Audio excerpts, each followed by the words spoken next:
what was your conversation with Mike Norvell like upon getting hired at Florida State?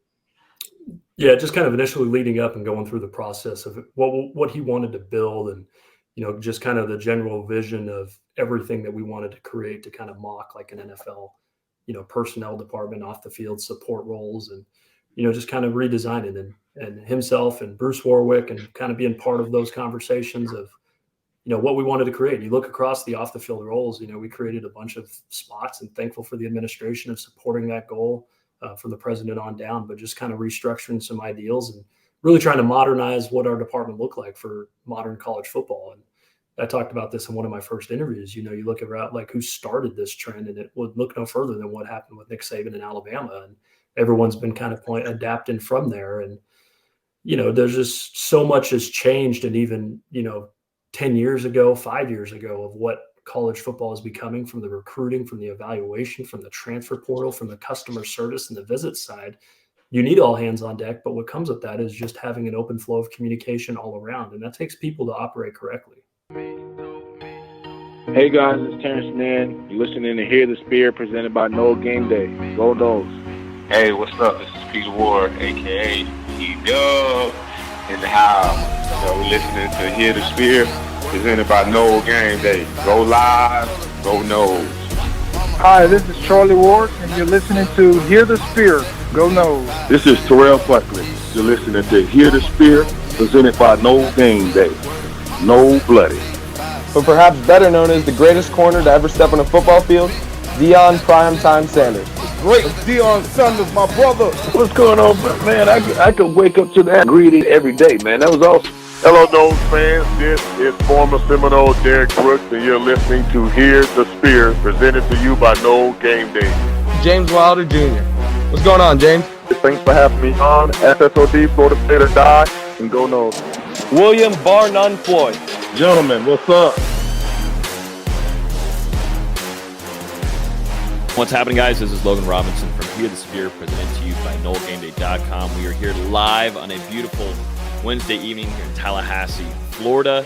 We've got another great guest for you guys this week. We're on a roll a little bit. Last week, we had Florida State's quarterbacks coach, Tony Tokars. This week, we've got Florida State's general manager of personnel, Darrick Yray. Darrick, appreciate you hopping on with us on Hear the Spear. How's your evening going?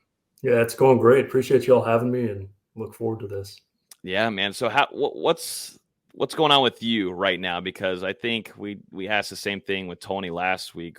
Once football season ends, it feels like maybe to the fans, things get a lot more quiet and chillaxed. But I have a feeling definitely on your side of things, it's not so relaxed. But what is it on your side going on right now? Yeah, obviously our coaches are on the road right now during the contact period, kind of getting a head start on the class of 24 and other ones making their swings through different schools. And, recruiting never stops, and it's always ongoing. And we're getting our guys settled. Obviously we started last week going with our first tour of duty and getting to look at, this year's 2023 team and starting to get in the run of it. And I know Coach Storms and his staff have their arms around them, and, starting that development process as we geared up to head towards spring ball.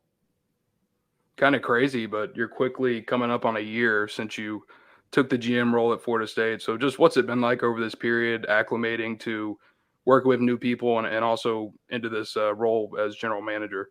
Yeah, thankful to be around great people, first and foremost, all the way down, from Coach Norvell and leadership, Michael Alford and President McCullough.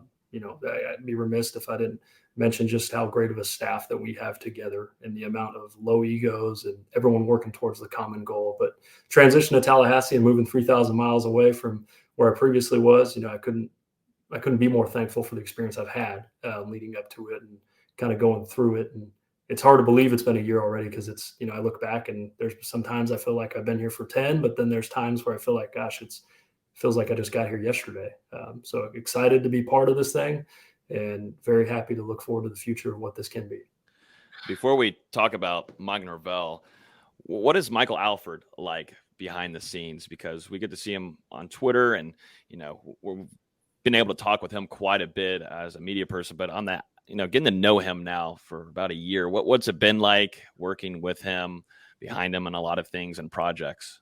Yeah, but great person, great leader, has a great vision for the university, and just, is the type of person who can walk into a room and relate to anyone and strike up a conversation, and, is going to treat you like a regular person. And so thankful for his leadership and the vision. But there's so many people involved in this that it really takes everyone to go the direction you wanted, and ultimately what his vision and Coach Norvell's vision is for the program. Probably going to jump around here a good bit, but shortly before we hopped on here, Florida State officially announced the hire of Patrick Surtain. So just with his ties to the NFL, his ties as a high school coach down in South Florida, what do you feel like he brings to the staff? Yeah, relationships, knowledge, and obviously everyone dreams of coming to a place like Florida State and having the career he does in the NFL and the way he carries himself, and his opportunity to relate to young people and to our young man in the room, just to say, hey, this is how I did it. And maybe just his experiences as he's had and leading on his past, just to really, showcase this is how to do it. This is how it looks like. This is what it looks like. And I'm not just telling you, like, I went through it at the highest level, at the all-pro level, and had that long of a career, really being dominant at the position he played for so many years.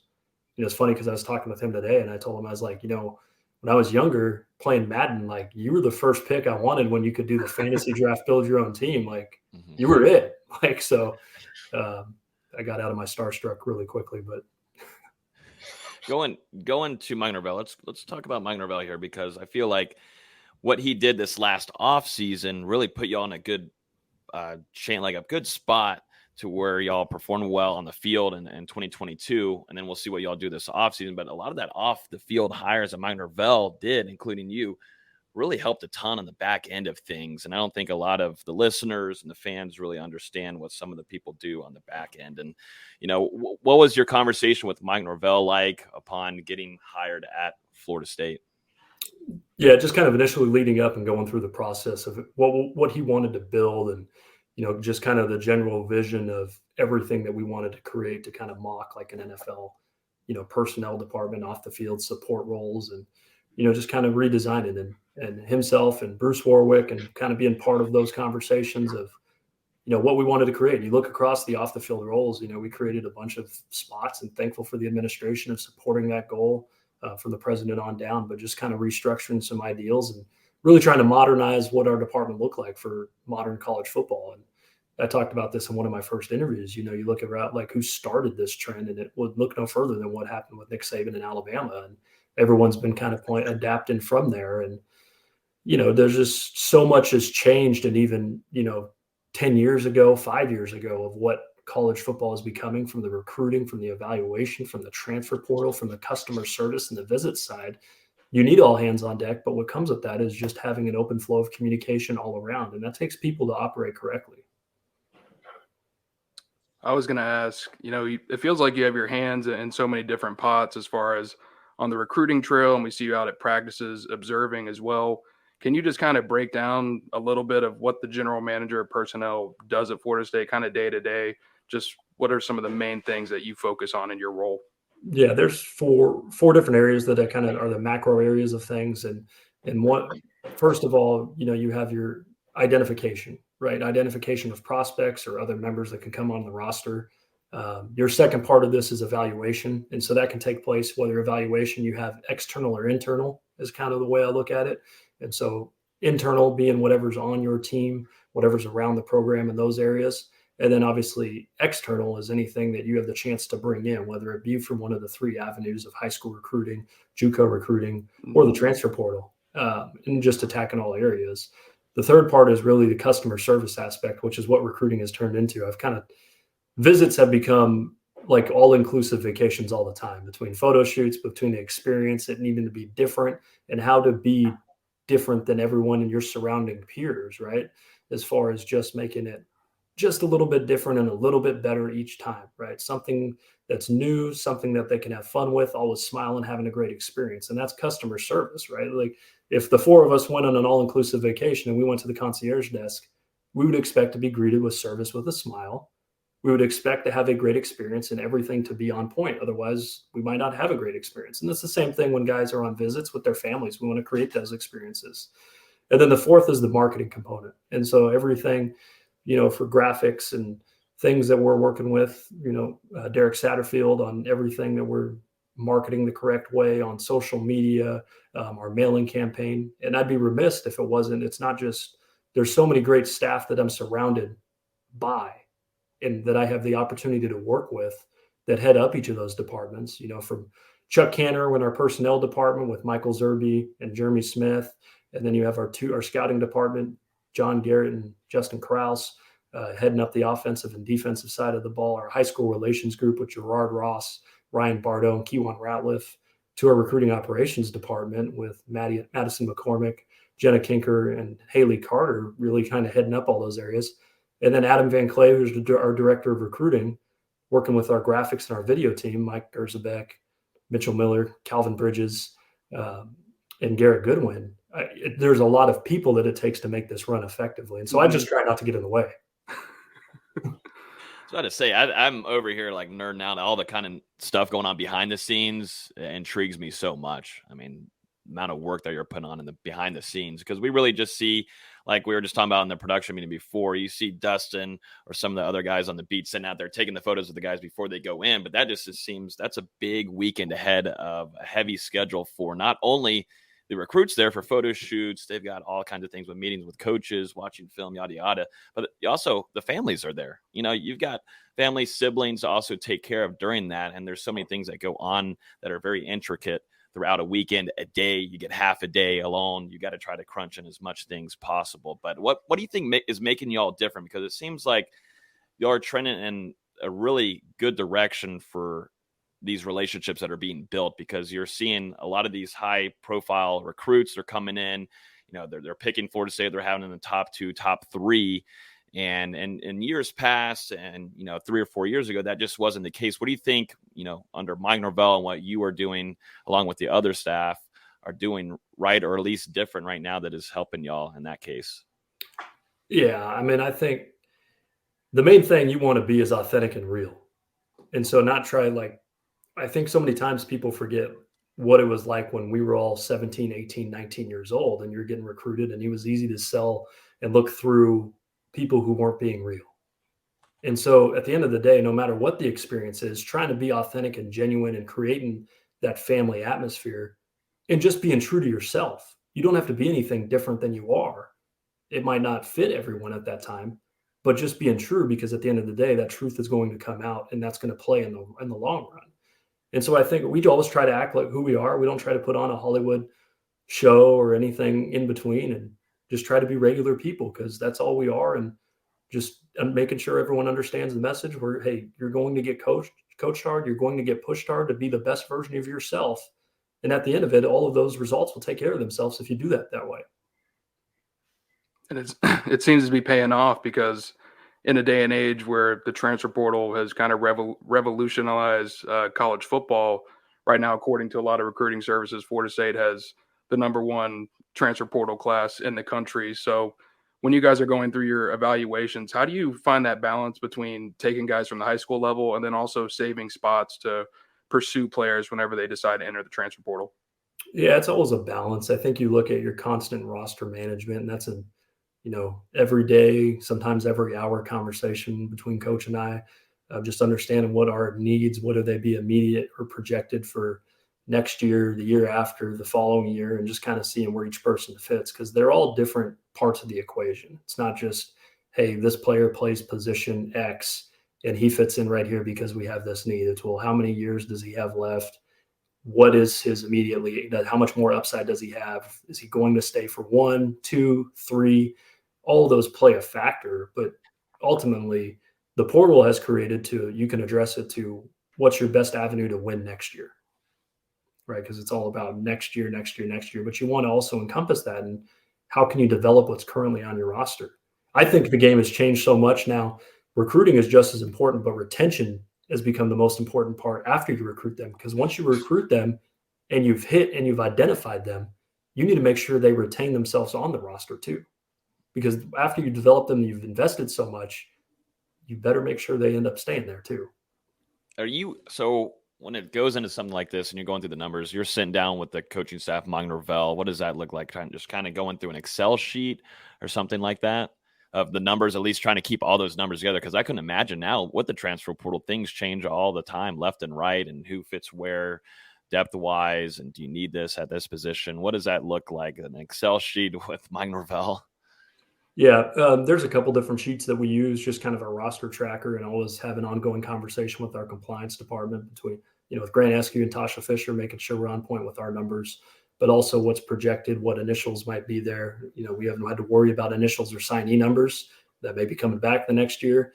We'll see what the NCAA decides to do for that area, but just really, hey, these are immediate needs, but it can change day to day. So it's important. It's not just, hey, we're always going to have a formal meeting.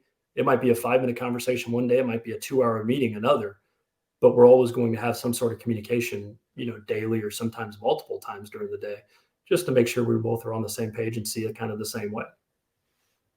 And I guess sticking with those processes a little bit, over the last, month or so, 6 weeks, whenever Mike Norvell started those exit meetings with the roster in December, and they got a chance to meet with their coordinator and position coach. How involved were you in that process as well with providing feedback to guys? As much as I needed to be, whether it be, in various scenarios of, specific guys wanting feedback from the NFL on kind of where they stood, but also, getting feedback on what they could do better, and then working with our coaching staff to make the best decision for our players in the room, not for us, right? Not selfishly, like what could be the best decision for that individual's player scenario.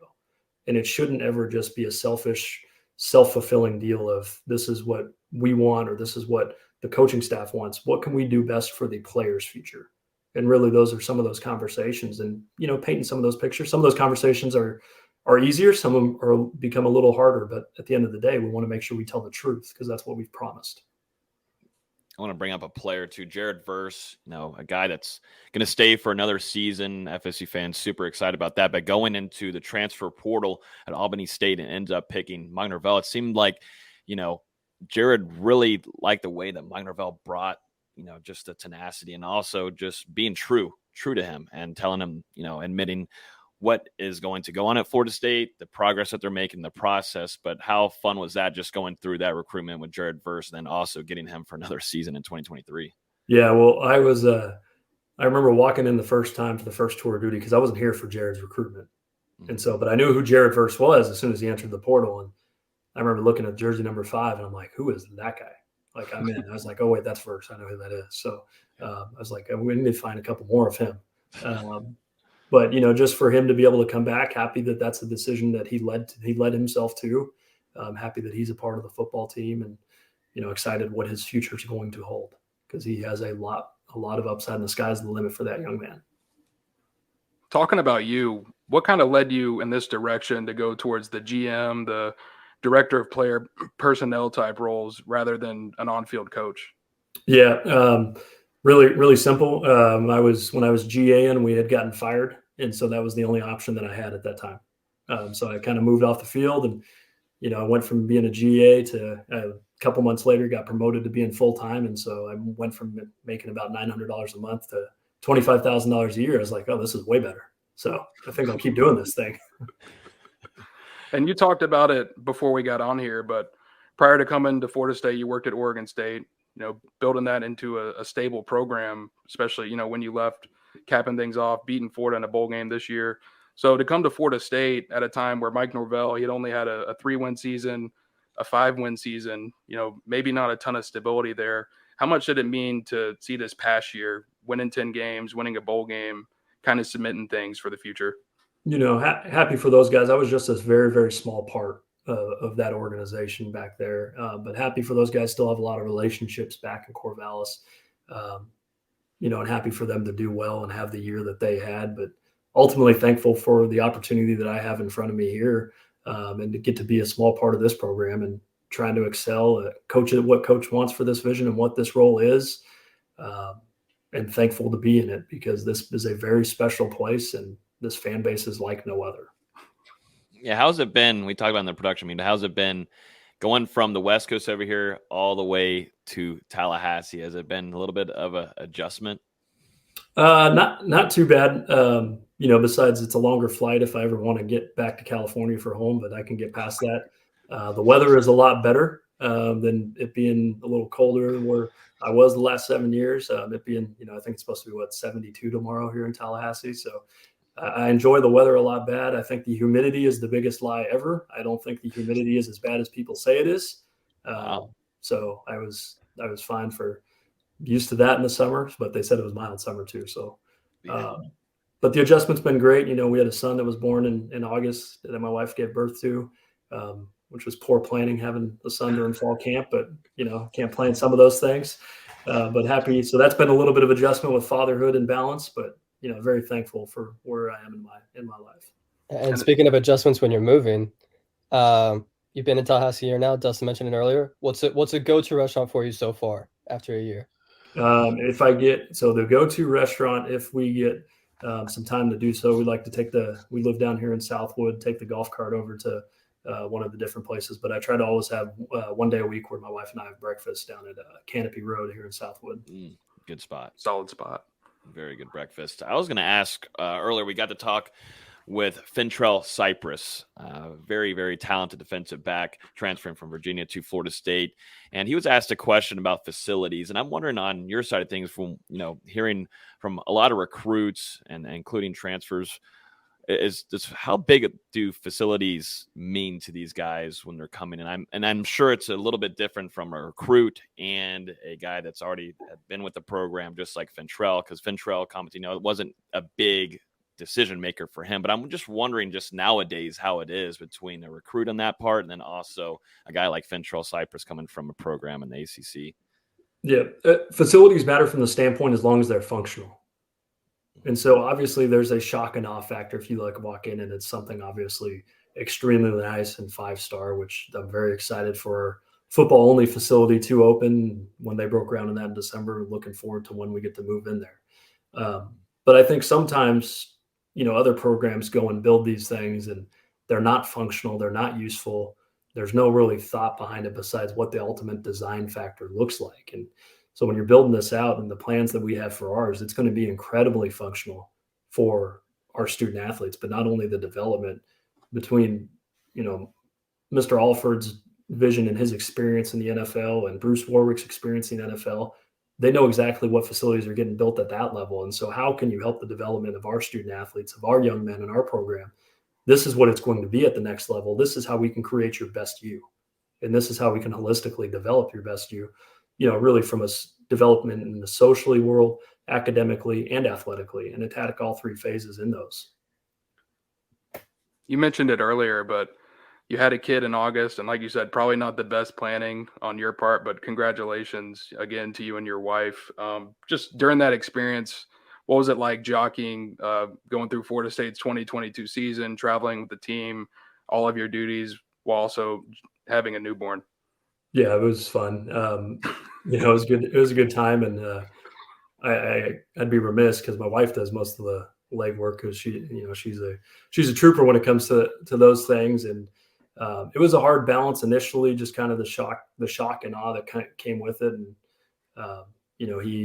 he had his first game was at the Duquesne game, and that was the first time that he got to go to a college football game, and so I told him, I was like, that's, you're kind of the good luck charm. You came to a couple games and he wasn't, he missed a couple of the games we didn't perform as well. So I was like, you have to be at every game. So he's got a pretty good record in that aspect when he's at those things. And so the balance, though, it is what it is. And he'll come over a couple times to the office for lunch and practice, take it all in. And so I'm excited just for the age when we can get that arm ready to, throw a football or, we'll put a golf club in it. Maybe might be the smarter option.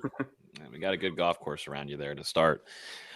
Going to Mike Norvell, what's it like being behind him? What's it like, behind the scenes too? Does it ever change? Because I think from the media's perspective and definitely the fans' perspective, it's go, go, go, nonstop energy 24/7. But I'm just wondering if that changes any behind the scenes or that's just how it is. That's how he is, because we see him.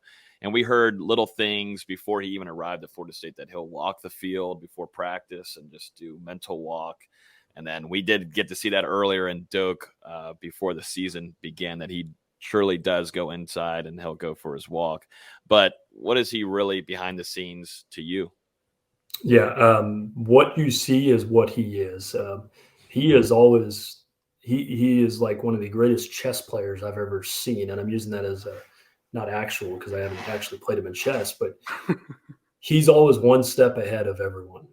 And so he knows his next move before you know your next move. And so I've taken a little personal to try to, be on that same move with him, or be a couple steps with him, and just trying to anticipate what his next move and the best way that I can support him and what he's looking for. But he doesn't stop. He never runs out of energy. I'm convinced he's probably got 50% caffeine and 50% blood running through his veins. But he is always on point. I've never seen him not have a down day to where he's quiet. Like, he is always that way. And if you're not ready for it, you will be, and he'll get you in the right mindset. I promise that. That was kind of my next question. Where does the energy come from? Is there always a pot of coffee brewing? Is he popping 5-hour energies? Where is it coming from? Because even out there this weekend at the recruiting event, he's just out there screaming, hyping people up. Yeah, he does a great job of energy management. I'm not sure how he does it, but he does a phenomenal job of always having it. I see there's a guy there at practices. He's got a special bottle just that says Mike Norvell on. I think there's something in there. I don't know what it is, but there might be some special juice in there for Mike. But yeah, no, Mike definitely does bring the energy. What has kind of been, I've only got a couple more, but what has kind of been the energy now after having a season like that? You're going into 2023 and things are a little bit different. We talked with Tony about this, to where now you're projected to make a run here. Whereas if you're going into the 2022 season, that really wasn't the case. Now it seems like there's a little bit more pressure on you guys. And also for Mike Norvell and the team overall, for you guys, it's also about the players there and the mental state of, hey, now you've reached the bowl game. You've reached to now where you're going to be fighting for a potential ACC championship. You're getting to that playoff.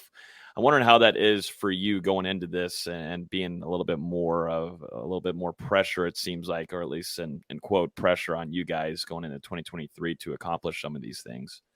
Well, I mean, first of all, like the pressure, this is Florida State. There's always going to be high expectations here, and there should be. And so there's never a game that we should go into that we shouldn't feel that we don't have a great chance to win and win. As far as this year, we had a great year, obviously, in 2022, but 2023 is a different team. And we've started that process, obviously, of going through starting tour duty last week, and then getting into the, some of the weights and some running sessions and getting geared up for spring ball. And this is a different team than it was in 2022. Yes, we have a great foundation to build off of from a heck of a year. But what we did last year really doesn't mean anything, because this is a whole new team now. And so the work still has to take place. The process still has to take place. There's nothing to rest on a laurel for any stretch of the imagination there. And we just have to go attack it and go work every day. And, let's go and see where the cards may fall as we put in the work and continue on for these next 9 months before, 8.5 months before we open up that first one. But there's a lot of work to get done in between then and September. So we need to make sure we attack every single day with the same amount of energy and work on coach's mantra, get 1% better. Earlier, you talked about the evaluation process, and that's kind of really the season we're in right now. Like you said, the coaches are out on the road. We're seeing offers go out continuously to 2024, 2025, 2026, and even later prospects. So just whenever you're scouting out a player, whether it's watching them on film or whatever other kind of research you guys do before you send out these offers, what kind of goes into that process, if you can talk about it a little bit? Yeah, there's a multitude of people that are involved, and from our analysts, our graduate assistants, everyone has kind of a different cut out piece of an area, and so we'll use that strategically. But as they go flowing through the pipeline, there's really a couple different ways we can come across someone, whether it be a service that we subscribe to, or whether it be a recommendation from a high school coach or 7-on-7 coach or a trainer or someone around them. But we'll kind of collect the information and kind of make the decision from there, and get multiple eyes on to make the best decision for Florida State to make sure that they meet, kind of exactly what we're looking for, whether it be position specific or our character, whatever it may be. We want to make sure that we have a couple of those boxes checked, and then, continue to evaluate, because even once an offer does go out, the evaluation process is just beginning. Right. And so I've talked about this before. Every person is like a 1,000-piece puzzle. And so the more of those pieces you can kind of put in place, it helps you make a better informed decision on each of those players. And, not all things are equal, not because, someone may just uncovering those ideas so you understand that player and get to build a better percentage in your mind. And so you can kind of have the answers to the test a little bit before you take that person. I don't know how much you can answer on this, but this is a Facebook question coming from Tom. When hiring a new coach, and we talked about Patrick Surtain earlier in the show, but when hiring a new coach, how many people are involved on that behind the scenes, Darrick? Yeah, there's a good amount. There's a good amount of people that typically are involved. Obviously, the head coach, coordinator, and then some others from there. So without getting too direct, but it's not just one person making the call. There's really Coach Norvell's got kind of the final decision on all of those things, obviously, but there are a multitude of people who are involved in the process and making sure we get the best fit. Gotcha. I've got one last one here for you, Darrick. We talked with Jordan Travis before the Oklahoma game down there in Orlando, and we've heard it all throughout the year kind of from some of the players. But one thing that Mike Norvell and the staff, you do is evaluate on the field, but maybe even more importance is off the field and what you're bringing inside of that locker room. If you're looking at a guy like Jared Verse, he's a guy that it seems he comes off with an alpha male kind of energy, and he's talked about that too. He will bring that to practice, and things change once he leaves the field. And then you look at a guy like Dylan Gibbons, who turned into being a big time leader on the field for Florida State, off the field, in the community. Mike Norvell has done a really good job of bringing good people into that locker room. And how big and importance is that to you when you're evaluating these guys at the transfer level, maybe more important than maybe even the recruiting side? Yeah. Talent matters, but so does fit. And fit goes a long way. It doesn't just mean, hey, we need a bunch of, for lack of a better term, just, acquired ways, right? Like, it's not just that we're obviously looking for, but fit in the locker room, fit in the position room, fit on side of the ball. But not just their athletic profile, how they're going to carry themselves. Are they willing to work? Are they willing to put in the extra effort? Are they willing to step outside of their comfort zone and being okay with being told the truth and not just, hey, how great of a player you are, right? But at the end of the day, their success is only going to come from how much all of those young men put into the work. And so when you look at someone just not being okay not to be comfortable, because there's going to be some uncomfortable days. There's going to be some days where you're going to face adversity. There's going to be days where it's not going easy for you. There's going to be a game that things aren't just going right. But at the end of the day, it's just going to come down to one play and the next one and the next one and the next one. And all of a sudden you look back, you won't be able to recognize what you started with. So, we want guys that are going to be great representatives of Florida State and great people to be around, but also people who are willing to work. And that's really what Coach Norvell's program is built on. I've only got like two more for you. I don't really know how to word this one, but you're the general manager at Florida State, kind of a role that's growing in college football. People are being hired in similar positions. And right now with the way recruiting works, only Mike Norvell and the other on-field coaches can go out and personally offer these guys and meet with them, evaluate them in person and such. Do you feel like it's time for the NCAA to explore adding a rule to potentially have an off-field staff member or maybe multiple staff members be able to do some of those same activities? Or, you might even know, is that something that's been proposed in the past? There's always been smoke talking about some of those things, but I think they get started by individuals in the personnel and recruiting profession that start kind of those rumors. I'm happy with whatever the rules are, as long as it's a level playing field for everyone. Okay. So not in any way, shape, or form in a rush to get on the road, but if that's what's going to be asked of me to do, I'd be more than happy to do that as well. So I think there are some obviously tweaks that probably will continue to come as rules kind of do get changed and modernized, but I try not to get involved of what ifs, because we can spend 3 more hours on this podcast at least, or in this live stream, just talking about what could the NCAA do, what could this rule change do. But at the end of the day, we can only work within what's present. So that's what I'll continue to do. Definitely. And I guess to kind of end it off here, Florida State bringing in a mix of high school, junior college, and transfer portal prospects in this 2023 class. Just throughout the recruiting cycle, who were some of your favorite guys to interact with? Yeah, happy with the group that we brought in, just being great fits, great personalities. there's not just one person I could point to and be like, oh yeah, he was my favorite or anything like that. Because I really enjoyed being around and creating relationships with all. They all have their different fun stories that I was a part of. Obviously, Hakeem is someone that sticks out because he brings personality as soon as he walks in the room, and he's such a great young man. Excited for what he's going to be. He finally beat me in the little Papa Shot basketball game last week. So, because he had gone 0 for every time he had been up previously.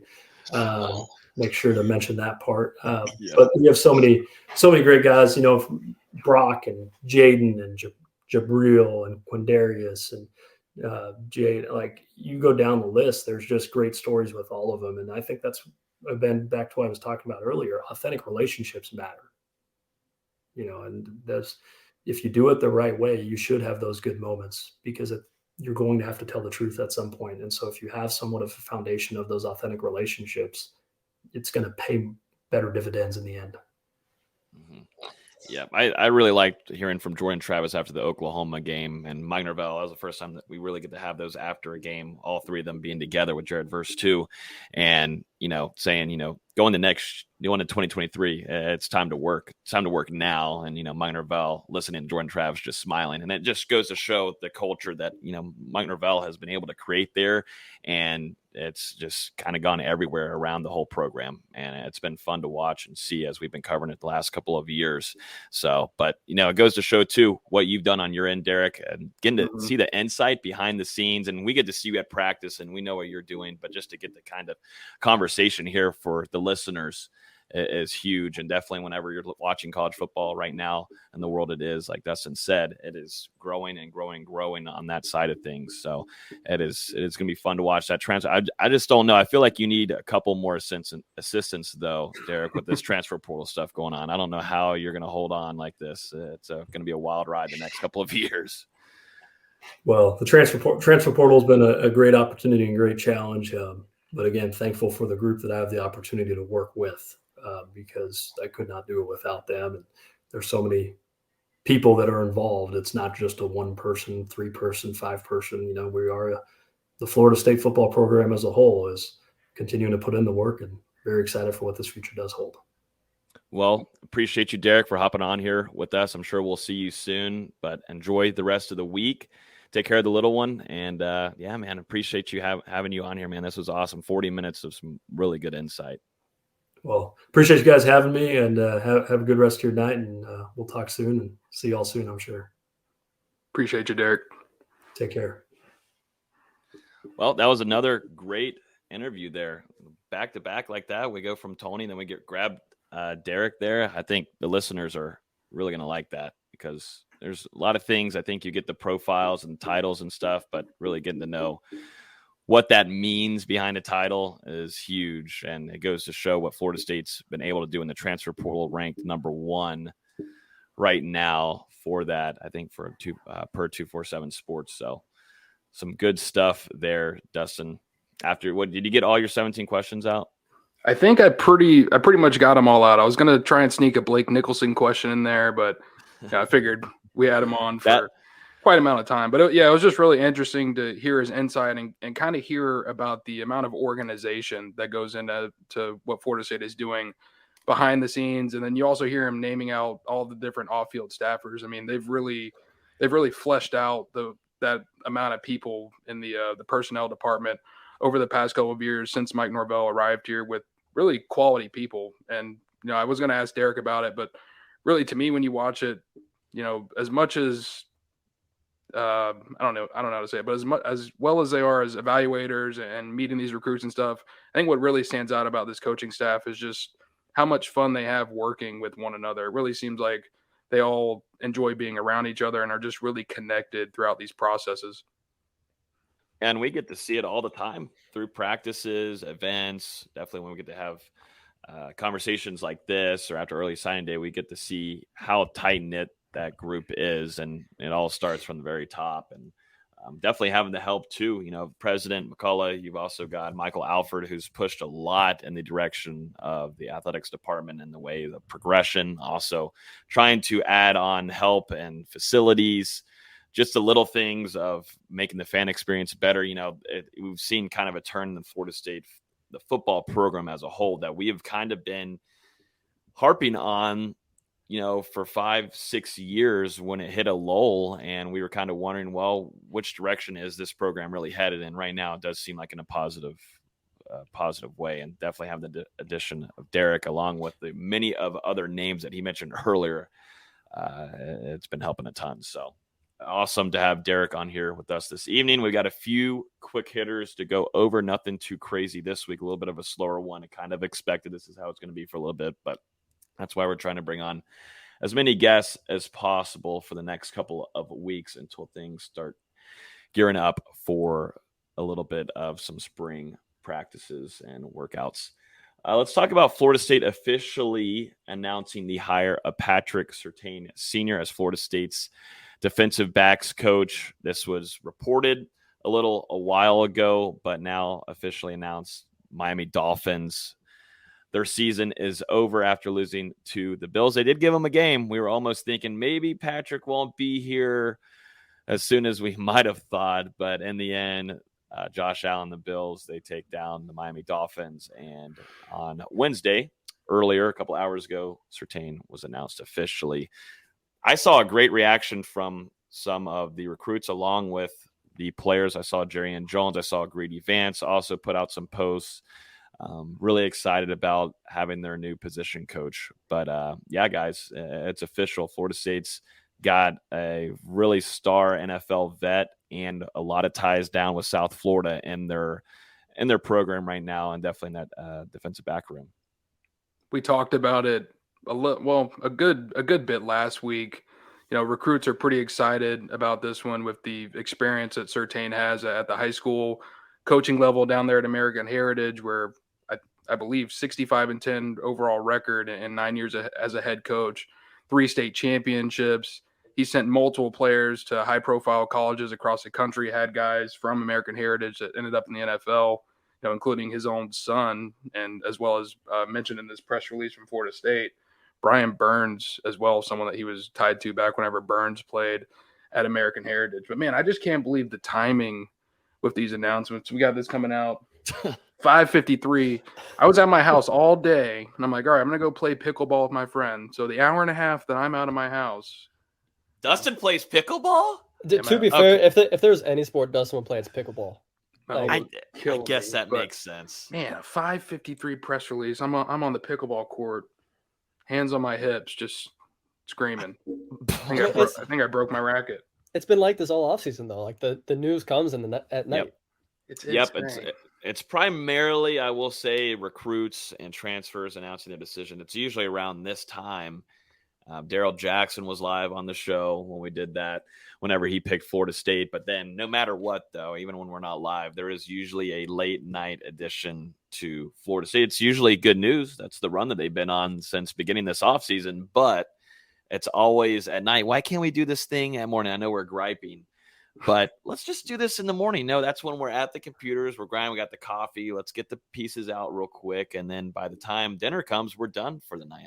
But we're just complaining and being losers. So, but I also had a show today at 6 and had to be late for that. So I'm still going to gripe about it. But a nice, having that officially done, it's over. Now he's in Tallahassee. Darrick talking about him, say that they were chopping it up earlier today. It's just big, get him down here, start, understanding some of the guys, building those relationships in that rim, because there's a lot of young talent and there's some guys that showed a lot of promise in 2022, but you want to see the development. And also on the recruiting side of things, I just really look at that defensive back room and look at, Fentrell Cypress and what he can do to only upcharge, to bring up, his tenacity and talent, and then going to a young guy, Azare Thomas, there's going to be a heavy amount of competition that Patrick Surtain is going to be walking into that room to coach. And I'm all about it. Iron sharpens iron, and that room certainly needs it, because it was, I wouldn't say I'm giving it a F of last year, a D, but it was definitely something, unit that needed work. And, best of luck to Coach Woodson. I just think this was a lot like the Chris Marv situation, how it was, and him moving on from Florida State. I see a lot of similarities there between Chris Marv and the Woodson situation. I just think, though, Surtain's got a lot of not, a lot to work with, at least going into that room. And despite what we say about what happened last season, the numbers were still pretty good for the defense as far as passing defense and the yardage they were giving up. And yet there's still a ton of room for these guys to grow. And getting a guy like Surtain, who was in the NFL for a decade plus, was a multi-time All-Pro and Pro Bowler, guy that spent time in American Heritage, knows how to develop these relationships. It's going to be big for this room. And these guys are really going to develop, which they've needed. There's plenty of talent there, not just from the guys you mentioned, but Kevin Knowles and Morion Cooper. Like, there's a ton of talent in that room. They just got to develop a little bit. And Surtain's arguably the perfect guy to get it done. He's a proven developer of talent, and he's bringing in recruiting ties. They're going to be extremely valuable to Florida State. Over in the New Orleans area, playing at Edna Carr, we mentioned it last week, the same high school as Destin Hill and Greedy Vance. So you get some Louisiana ties out of this. He played his college ball at Southern Miss, Mississippian area, where Florida State's been doing some more recruiting over the past couple of years. And then as well as, obviously South Florida down there at American Heritage. And you have to think, with him being a high school coach, he's probably connected with a lot of his peers down there throughout the years. And I think those relationships are really only going to benefit Florida State on the recruiting trail in a hotbed of talent. But yeah, just Surtain, he released a quick little statement through the press release.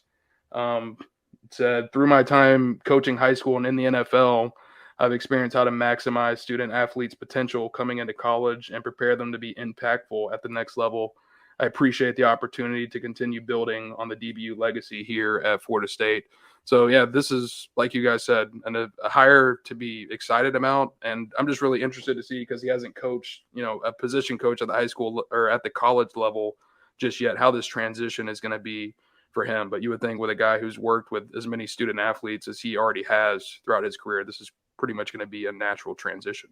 And it's pretty impressive for all the names that we were listing off 2 weeks ago, and in all the articles, for a name to be pulled that wasn't on that list and still make you go, wow, that's a good hire. Just credit to Norvell and everything he's been doing the last 2 years, getting guys coming in the system that just really make you open your eyes. Yeah, speaking of Mike Norvell, this is the comment on him of the hire. He says, I'm incredibly excited to have Patrick Surtain joining the Knoll family. He brings a wealth of playing and coaching experience at the highest levels and has prioritized genuine relationships and developing players on and off the field. Patrick was an elite NFL player for more than a decade and then earned remarkable success as a high school coach in South Florida before continuing his development as an NFL coach. I'm happy for our student athletes who will receive top-notch skills instruction while also learning life lessons from Coach Surtain. So, Mike Norvell, a big move. I think you saw the reaction from the rivals in state from Florida and Miami. That just goes to show you that, this was a hire that Mike Norvell planted and let everybody on notice. And we'll see how it develops and how it works. We'll be able to see him hopefully soon once spring starts picking up. But just the reaction overall, a nice hire and a hire so far. So we'll see where it goes.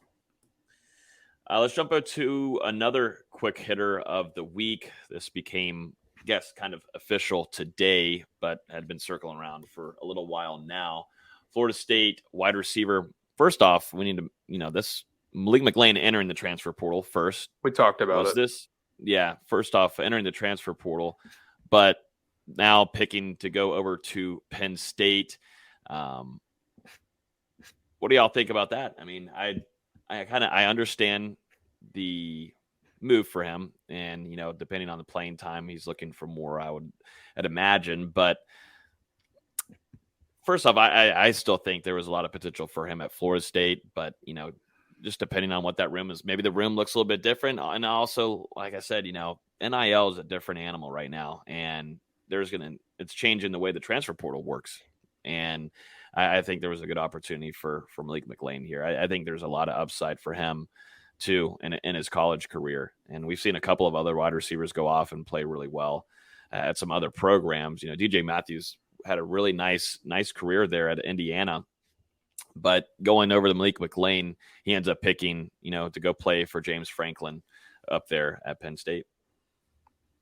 Yeah, kind of like Darrick said earlier whenever he was on here, it's really important to retain players on your roster now. And I think that's something we're starting to see kind of in this NIL and transfer portal day and age, where maybe some guys are getting coerced into the portal. I'm not saying that's necessarily what happened here with Malik McClain. But I mean, we're seeing Florida State's NIL collectives prioritize getting deals done with some promising underclassmen who look like they could impact the program in the future. But just going over to McClain, to me, and I talked about it last week, I think it just came down to opportunity. Even with him moving on, Florida State still 11 scholarship receivers right now on the roster in 2023, including these high school additions.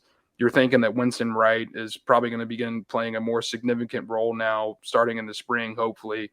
You've got a 5-star in Hakeem Williams coming in, 2 of your starters coming back, and Johnny Wilson and Micah Pittman. So, I mean, there's just so much depth in that room right now, and I don't think McClain was guaranteed a major role. And you look over at Penn State, they're needing multiple receivers right now. I think they've gotten 2, including McClain, out of the transfer portal so far, and that's despite them not even having a wide receivers coach at the moment over there at Penn State. So it's a good opportunity, lands in a premier conference and gets a chance to continue. I don't want to say rebuild his career because he showed some real potential at Florida State, but maybe play a bigger role out of the gate at Penn State and have a breakout year in 2023. And at the same time, Penn State's put some receivers in the league recently. Florida State hasn't really done. I mean, you just look at the last few years, Jahan Dotson, KJ Hamler, Deshaun Hamilton, Chris Godwin. Like, there's a ton of talent in the NFL that came from Penn State at that wide receiver position. So you can kind of look at it from that perspective as well. But like Dustin said, it's kind of just opportunities. There's, probably going to be 8 guys that are in that rotation next year. Obviously, you don't want to lose a guy of McClain's talent, but at the same time, I understand what he's doing. Mm-hmm. Yeah, it's a little bit like Shashawn Ward. Shashawn Ward had a little bit more of a better production-wise, but Shashawn Ward is going to a better opportunity to be on that starting guy, and he will be a starter. And then going to Malik McClain, he has a chance to be a starter up there in Penn State. So, best of luck to him. I really like McClain. And it's like I said in our group chat, when it was announced, he went from arguably the wide receiver 2 at that spring game, what was it, 2 years ago, to you look at it today and he's like wide receiver 7. It was insane how fast that room flipped. Yeah. And if he would have left last year before the spring, it would have been a meltdown. Like, man, Malik McClain's gone. But now it's just kind of like, dang, that sucks. But hope the best for the kid. Just because Florida State, they're really deep right now, wide receiver. And that's not something you could have said this time last year. No, not at all. Nope. Definitely when you got the unicorn coming too in the spring, right? Hey, you got the tie now. Well, you got 2 of them. You got a coaching tie and you've got a teammate tie. That's right. So maybe that'll be enough to finally pull them in. All the stones are needed. So we'll see if 2 is enough. Let's jump through a few more things here. Let's jump into some number changes from returning players. Akeem Dent, Florida State safety, veteran guy, announced that he's going to be returning. He's got a number change. He is going to go from number 27 to number 1. Jarquez McClellan, former FSU safety, had that last year, but he's going to go to number 1. DJ Lundy is going to go from number 46 to number 10. DJ Lundy, Florida State's a veteran linebacker. That one's going to take a little bit getting used to, I'll be honest. This one is an interesting one. Patrick Payton, he's going to be leaving his 56 number, and I had talked about this a little while back. I was like, I think Payton's got to change that number to something nicer. He's going to go to Jermaine Johnson's former number, and that's going to be number 11. And then to finish it off, Ayobami Tafase, freshman defensive tackle, is going to wear number 91 to begin his career at Florida State. Cool stuff, man. There's nothing better than some jersey number changes, in my opinion. That's when you know we are now officially into the offseason, guys. Just wait till we start talking about height and weights. I'm ready. Logan is ready. I am so stoked. He's got the notepad with the arrows ready. He is fully ready for those weight changes. See, look, already there. Yeah. Oh, I'm beyond ready for that. But Jermaine Johnson's number is going to go to Patrick Payton, guys. I think that sounds right. I think it sounds right. I thought the most interesting was Lundy going to 10. Because, there's one linebacker at Florida State that wore 10, and it's big expectations. That's a good point. That is true. I was going to say, that is very true. We have not seen – who was the last person to wear number 10 at linebacker? Jamie held 10 for a couple – I'm trying to think. We've got to go. Someone in the comments has got to have. They're always smarter than us. Someone in the comments. Who last wore number 10 at linebacker? I can look. It's at probably Florida taking State. a minute. I'm not that committed. You know. But Patrick Payton following in Jermaine Johnson's footsteps, but kind of ruins the story a little bit. He also wore number 11 in high school. It's all right. Technically, Kevon Glenn wore 10 in the 2020-21 season. All right. We got to start watching what people are wearing. We need this. You know, some people can't be wearing some certain numbers. If I'm being honest, we need to start holding some people back from wearing some of these special numbers. However, the worst defensive back should get number 2. Sorry. Damn. Jeez. Come on, man. Did y'all see Tim Brewster's I did meeting not watch hype, it. whatever that was? I refused to watch it. I didn't know if that was a military drill or what. I had no idea. I saw everyone clowning it. I'm like, I'm good. I don't need to watch this. Well, I will say I tried my hardest to not watch it all throughout the weekend, and then eventually I said, you know what, today I'll watch it, and I do regret it. Now, so whenever I think about 10, I do think Nick Moody. I do. That's who I think, and I'm fine. Nick Moody, I love Nick Moody. And if you're talking about probably that's a college football back in the good old days size linebacker right there. Nick Moody would hit you and it would hurt. But yeah, let's go do some more number changes real quick though. Some of the newcomers, including transfers. Jaheim Belt will wear number 6, the South Carolina tight end transfer. We've got Brock Glenn. He is going to be wearing number 11, Florida State's freshman quarterback coming in. We've got this one, everybody kind of wanted to keep an eye on it. Hakeem Williams is going to go with number 8, Ocho there. I like that pick. I do too. Darrell Jackson, the Miami defensive tackle transfer, he's going to go wear number 14 for Florida State. Condravius Jones is going to wear number 16, Florida State's freshman defensive back. Quindarius Jones. Condravius Jones. Quindarius Jones. There you go. That's not cool enough. It's not like Vendravius Jacobs. Oh, I killed that Vendravius. I love Vendravius. I think we got to give him an NIL deal just for that name. Gilbert Edmond, the South Carolina transfer, is going to wear number 19. I don't like that. Sorry. Sorry. That's I don't like that's atrocious. I don't like Jackson. I don't like Jackson wearing 14 either. Both of those got to change. Yeah, they're defense it's one thing for Lovett. I definitely don't like Darrick Jack. Yeah. And it's one thing for when Timmy wore 8, it was crazy. But 14 for a defensive tackle, it was the same thing with Jared Jackson last year wearing 12. Like, what are we doing? Yep, not a huge major fan there. But yeah, Gilbert Edmond, he's going to go with number 19. Vendravius Jacobs is going to go with number 20. We got Jaden Jones, JUCO defensive end. He's going to wear number 22. I also don't like that for defensive end, but I'm going to try to see if it works on me. Fentrell Cypress, he's going to wear number 23. KJ Kirkland, freshman defensive back, number 24. DeMarco Ward, the linebacker, number 31. No shocker here, Lamont Green Jr., number 45. Which is awesome.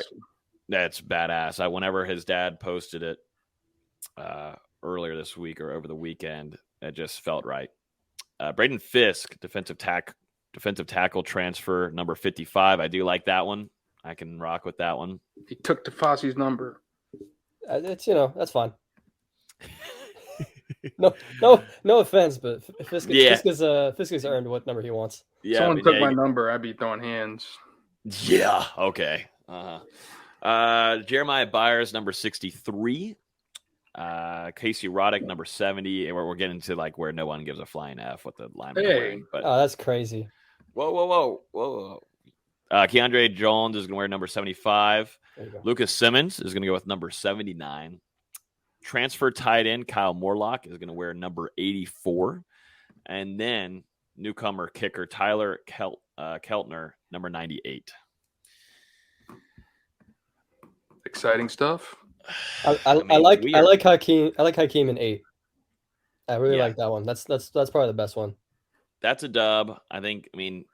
Brock Glenn in 11.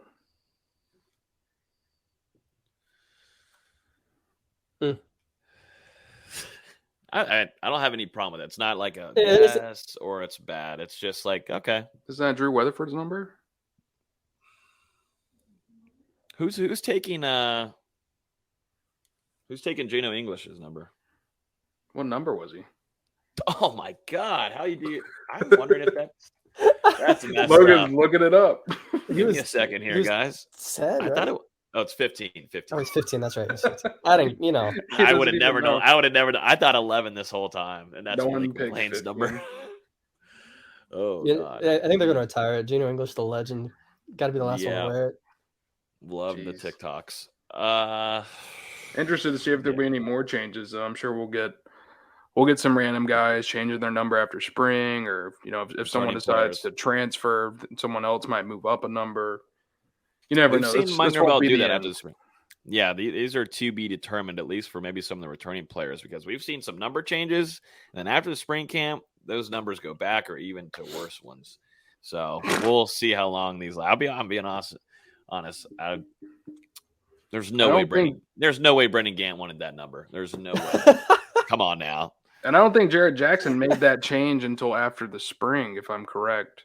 And Trey Benson changed his number after the spring. And yeah, Benson's number change was a good one though. Like he had to do that one. But Logan Jared Jackson. No way Brendan Gant wanted 28 though. No way. What up? More importantly, maybe than the numbers being assigned today, is we got to look at some initial measurements for these guys on Seminoles.com. So I guess off the hoof, whenever you're looking through these numbers, anyone that you were impressed with? I don't know if you got a chance to read my article. No, I saw Daryl. I read your stuff, D-Lou. Don't worry, I read your stuff. Daryl Jackson, they added on weight, I think 10 pounds. That's fine. 15. A lot of how much? 50? God 15, dang. 15. Yeah, 15. That'll be trimmed off a bit, but he's going to be staying on the inside anyway, so I'm not too concerned with that. I'm more of looking at some of the freshmen coming in, seeing if there's been any kind of weight changes. I was looking at Hakeem Williams. But 10 pounds heavier, though, is interesting to me. I mean, he's already a big kid, and I'm just interested to see what Coach Storms is going to want to do with his body. And then for Vendravius, it's all protein shakes, peanut butter, potatoes, 5 things of Whataburger. I think Vendravius Jacobs should live with you for a month, Dustin. And y'all make the midnight, the 1 a.m., 2 a.m. Well, he just needs any kind of weight. Storms can figure it out, but just, send him to Dustin, do the 2 a.m. Whataburger trips, and we'll get Vendravius Jacobs up there in pounds, because I'm trying to look for him on the list. What is he at? He's at 170? 165. Oh, my goodness gracious. See, I'm really intrigued by him, because I think he is not talked about a ton, and that's fine. I just think he's going to be kind of a sleeper guy that surprises us early on in spring a little bit, because the way that he plays, the routes that he runs, the hands, he's going to be a problem for opposing defenses. But yeah, definitely got to put on a little size there, in my opinion. Anything else? I mean, looking at obviously Lamont Green Jr., he's one that Coach Storms is going to be working with quite a bit this offseason. 22 pounds lighter coming in Tallahassee. I was surprised by that one, because we've talked to him in the past, and he's mentioned that he's around 230, and he's a 230. Going off. Yeah, that's what he's mentioned in the past. But going off his recruiting profile, listed at 6'3.5", 228 pounds, and now his first measurement at Florida State is 6'3", 206 pounds. So definitely lighter than Florida State probably wanted coming into it, but he also has the perfect body for them to build up in that strength and conditioning program over the next couple of years. But I would say with him coming in that small, maybe limits his ability to make an impact in year one while he works on that frame.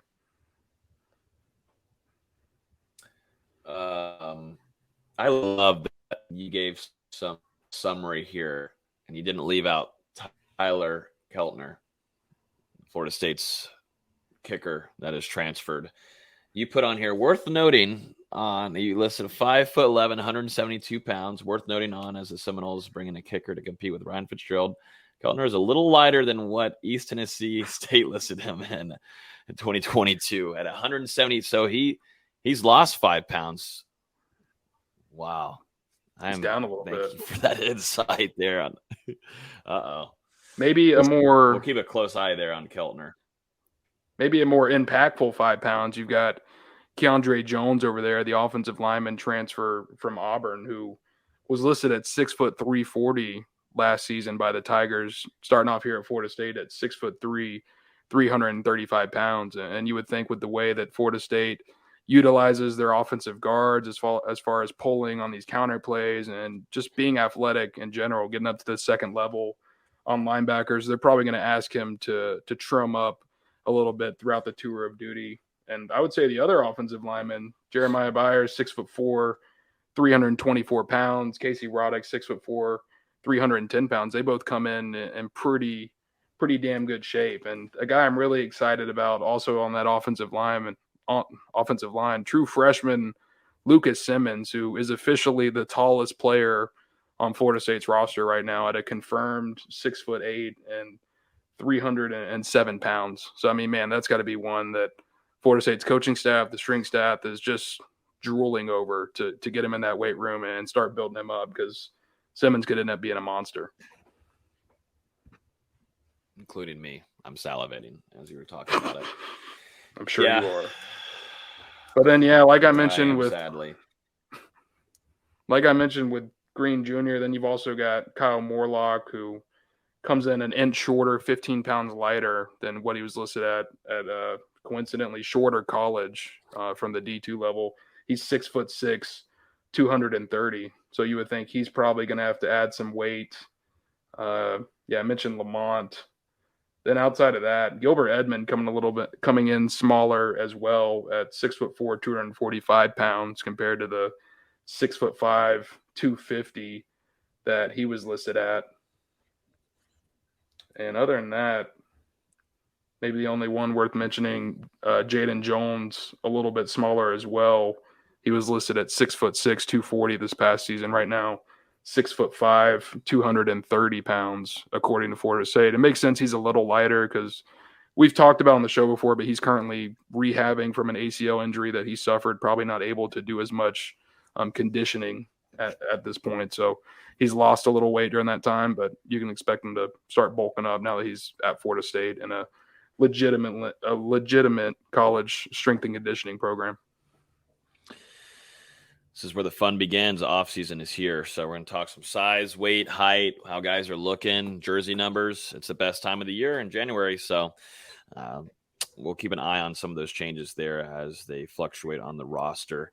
We heard from Jeremiah Byers today, along with Fentrell Cypress and Keziah Holmes. We actually haven't been able to hear from Keziah. He has been with the program. He transferred from Penn State in August of 2022. Couldn't play, but he will be available and a full participant going into the 2023 season. Keziah, one thing that stood out to me, told the media that he has a lot of playing style that is really similar to Trey Benson. And he said he's got his own characteristics, but he felt like those two, have the same kind of run style. And I'm interested to see a lot more out of him. We get questions in Discord and also in the chat about, what does he look like? And, we only see him a few times in scout, and it's really hard to evaluate. And I don't want to just blab on about scout team stuff going on. Once we get a good look at Keziah Holmes running through with first, second, three, team, we're looking at two, Florida State and Coach Yak. Ronnie Hill has gotten reps with first, second team. A lot running back room gets a lot of reps no matter, where you're at on the depth chart. So we'll see a lot of Keziah Holmes during the spring. We heard from Fentrell Cypress. Jeremiah Byers is a big guy. But tomorrow we'll be hearing, that's all I can say about Jeremiah Byers. He's just a big dude. But he talked a lot about the connection that he had with Alex Atkins. And, there's some other schools involved, including Maryland. There's also Ohio State. But, he felt like the relationship he had with Coach Atkins was real. He was telling the truth, and that really sealed the deal for him. So we heard from them on Wednesday, and then tomorrow we'll be hearing from Florida State defensive tackle transfer from Miami, Darrell Jackson Jr. We will be hearing from transfer Casey Roddick, who came from Colorado, offensive lineman. Then we'll start hitting some freshmen with KJ Kirkland, defensive back. We'll also be hearing from Lamont Green Jr., of that 2022 class, the guy that 2023 class that began it all, and then tied in Jaheim Bell, South Carolina tight end transfer, which that will be a pretty good interview because media, you guys didn't get to talk to him whenever he came and made his visit down to Tallahassee. So it'll be good to really pick his brain on why he picked Florida State and talk about, Florida State's offense behind Mike Norvell and Alex Atkins and what they're doing there. Should be an intriguing morning as we hear from some of these newcomers. And I think another thing to note with Florida State turning the page on last year, unveiling this first iteration of the 2023-2024 roster for the spring semester, a guy that none of us maybe expected to still be here, listed at number 71, Dimitri Emmanuel, who grad transferred to Florida State last offseason. We were expecting him to move on, having exhausted his college eligibility following the 2022 season, but it seems like there's a possibility of a waiver on the table. And just looking back through his career, I believe he missed the 2019 season at Charlotte. It was either 2018 or 2019 season that he missed due to an injury that he suffered. And now Florida State going through that waiver process. And as for now, keeping him on the roster. So that'll be something to monitor throughout the next couple of weeks, the months, as hopefully a decision is made there. And, if you keep Emmanuel around, you're really only losing Dylan Gibbons and Jazden Turnetine from that offensive line rotation, adding in 3 more guys out of the transfer portal and some young guys on the roster that are growing, plenty of experience back as well. So, man, you've got to be really excited with the way that unit is trending at the moment, especially if they get this waiver. And Emmanuel was a nice surprise last year. He was arguably the second best offensive lineman. And then, so to get him back, that'd be big for that line and some stability, so that even if guys continue to go down with injuries, it's a ton of depth in that room.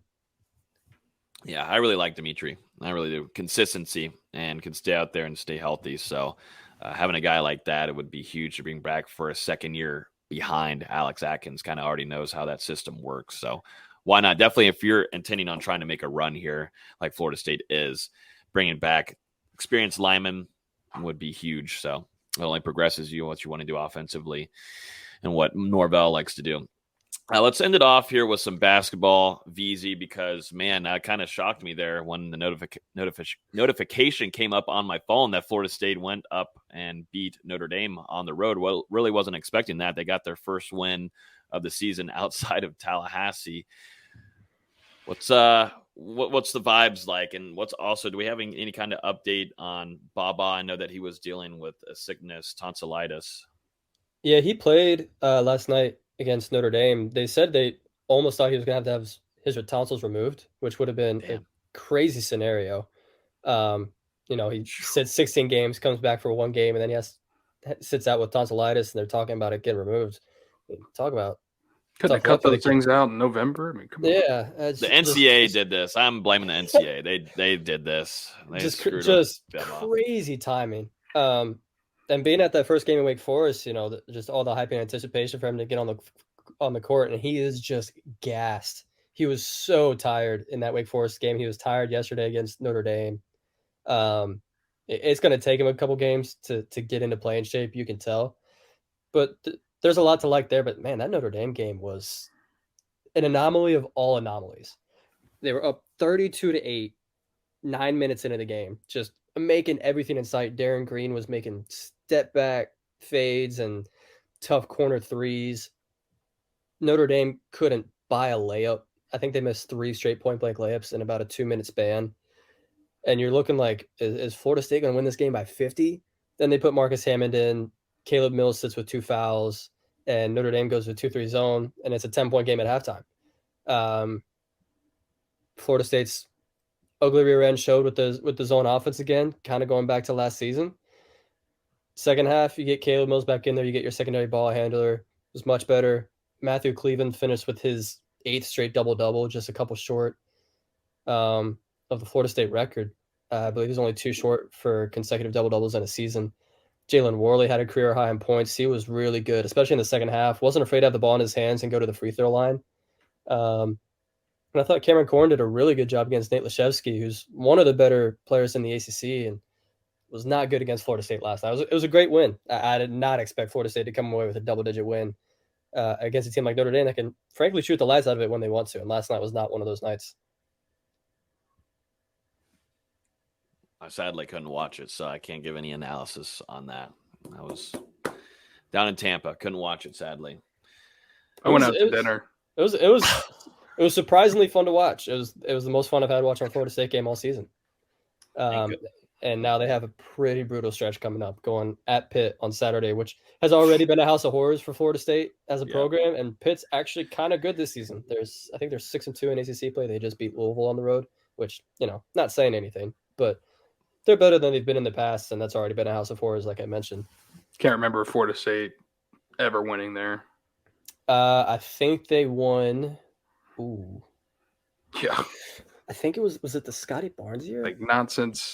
Probably not since Pitt got in the ACC. Nah, they won recently. I think it was 2 years ago. I'm pretty certain on it. But I'm also pretty certain it's the only time we've ever won up there. Because when I first started working with the team, that was the first road trip I ever got. And that's when they still had Cam Johnson before he transferred to UNC. And we lost by, I think it was 27. They absolutely smoked us. Then you go to the 2019 season, where it's just Florida State's best team ever, and they lose the first game of the year at Pitt. I remember that. Yeah, they won 2 years ago at Pitt, the Scotty Barnes year. And then Oh no, that was the last game that they played up there. It was that game, and the year before that was the first game of the year. It's a house of horrors. I can't imagine that it's going to go well, but we'll see. We'll see. Fingers crossed, baby. Fingers crossed. I wanted to mention too, Terrence Mann setting that new regular season career high, 31. Yeah, shout out to him.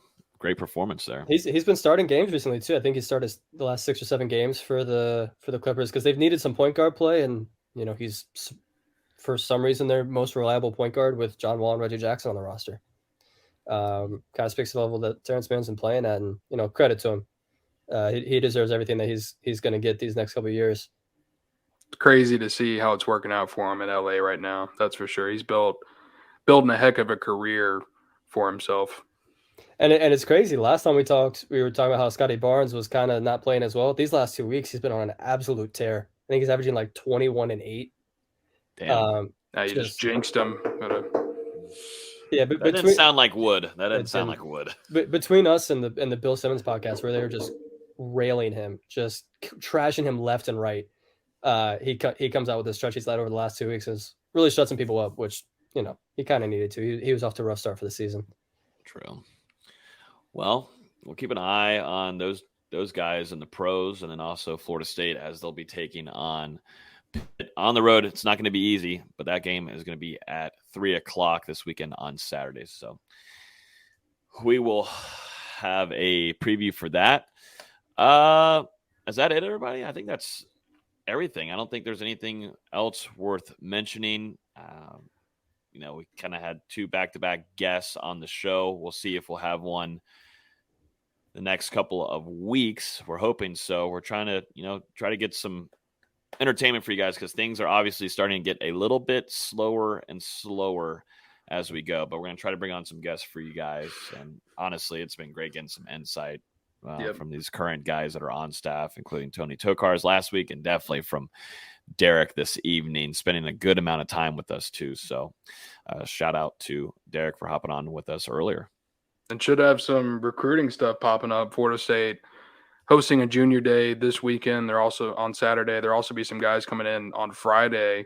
And it sounded like next weekend, Saturday the 28th, is going to be a pretty big day as well. But as far as this weekend, you got some guys coming in like 5-star Cam Davis, 4-star quarterback Luke Kromenhoek, 4-star defensive back CJ Hurd. And then as far as targets, top 100 defensive end Dylan Stevenson, and a bunch of other talented guys, some 4-stars, some 2025 prospects, guys that Florida State's already offered, guys that are top targets, and then also guys that they're evaluating who could earn offers. Kind of a mix of different prospects and their respective recruitments coming in this weekend. So should be a fun time out there, I'm sure. Yep, hopefully with some better weather than unlike you had last weekend when it was cold as crap. Yeah.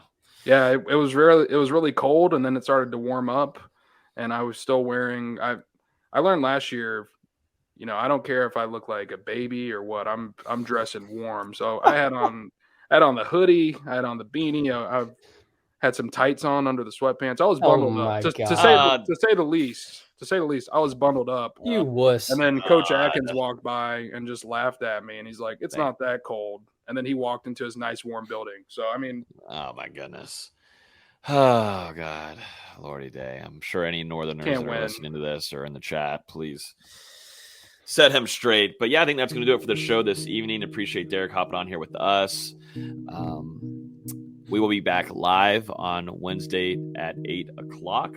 We'll let you guys know on Twitter if we have a guest lined up for you guys. But either way, you'll be seeing our faces. So appreciate everybody listening. As always, you can listen on iTunes, Google Play, Spotify. If you're on Spotify, I think now you can even do ratings over there. Make sure you subscribe there along with iTunes or even YouTube, wherever you listen to your podcasts. But yeah, appreciate everybody hopping on here with us. As always, we'll see you guys next Wednesday at 8 p.m. Peace. Not the same word, 17, 5, same color t-shirt.